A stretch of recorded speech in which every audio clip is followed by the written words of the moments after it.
This is CBS LA Mornings.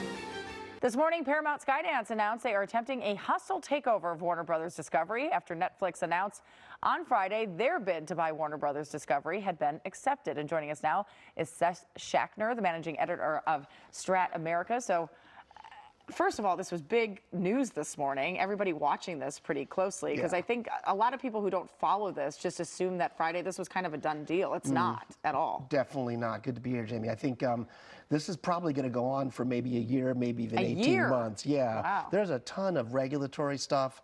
The lawyers are going to be all over this deal, and I don't think anything immediately is going to happen for some time, nor be visible to consumers, actually. So what does that look like in a town like we live in if this is going to take forever? There's probably going to be a lot of quiet bidding going on in boardrooms and attorneys' office, boring stuff that people don't see. But I think it's actually important stuff, because Warner, don't need to tell you, is one of our most critical legacy studios. There's a ton of American culture in there, from Casablanca to Barbie and Batman.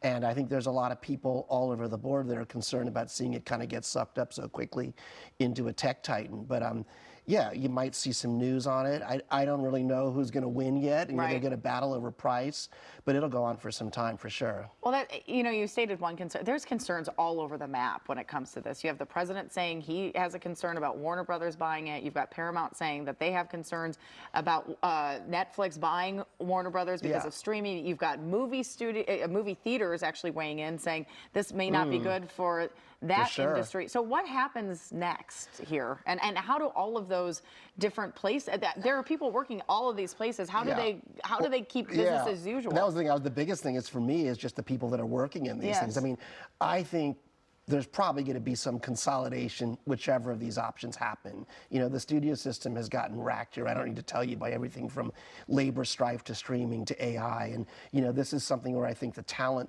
is looking at it and going, hey, we don't want to get crushed here. Right. But yeah, you're going to see some bidding. It'll probably be private. And I think within 10 days, the latest is that Warner needs to respond to the bid that just came in this morning from Ellison, basically, which looks superior to me, actually. And I like the idea of keeping a studio maybe intact, basically, and adding to it. They're going to keep the television, not sell it off. But yeah, it'll be unclear for probably a couple months, basically. Well, you're talking about David Ellison, who he owns Skydance now, owns Paramount Skydance, who owns us, so we should point that out as well. But it was one of those things that when he was negotiating with Sherry Redstone and the board of directors with Paramount, they wanted to keep everything intact. Is there something to keeping these big media corporations intact versus selling off piece by piece? I certainly think so. I mean, I'm sitting here in a CBS Paramount structure here, and going all the way back to what Sumner Redstone did. Part of the idea was that, you could combine all these different enterprises and there'd be opportunities. Synergy is a word that people don't really use anymore. Over the hill here, Disney does it particularly well. But I think the real thing is, going forward, how do you expand the business, and what should a studio look like? And when I look at the two things on the table between Netflix and between what Mr. Ellison has actually said publicly, I tend to think he's got a vision for a studio.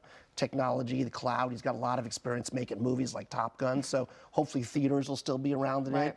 And yeah, maybe you won't see wholesale job losses, and you'll still be able to go to a movie theater, basically. That's what I kind of hope. So. I mean, there are many people wishing for many different outcomes of this. We'll have to kind of see how it all plays out. Thank you so much for being with us. My pleasure. We really appreciate it. It's nice to have someone to break this down.